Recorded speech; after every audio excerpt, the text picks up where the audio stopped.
gunman opened fire without provocation, ambush style, armed with a .357 Smith & Wesson revolver.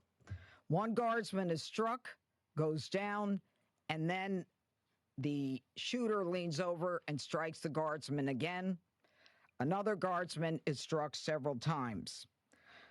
Fellow guardsmen who were there responded immediately, engaging the suspect, neutralizing the threat, and subduing him at the scene.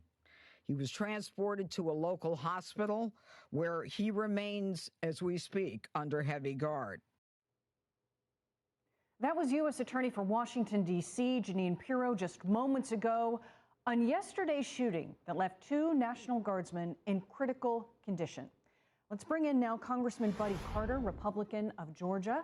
Sir, thank you for joining us on Thanksgiving, a very challenging, horrific Thanksgiving for 2 families of these young soldiers who were doing their duty in protecting our capital, protecting our nation, when, as the mayor there in D.C. put it, someone drove across the country to come to D.C. to attack America.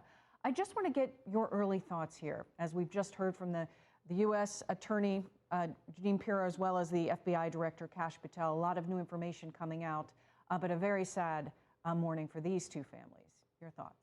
Well, first of all, to Andy and Sarah, please know that you are in our prayers, and to their families, please know that a grateful nation unites in prayer for their recovery. Look, this is something that happens whenever you have the left-wing politicians making comments like they are making. I mean, when you have someone like Elisa Slotkin, who is encouraging the military to disobey the commander-in-chief. When you have someone like John Ossoff, who is saying that having the troops in Washington, D.C. is an embarrassment. When you have someone like Abigail Spanberger, who is saying, let your rage fuel you.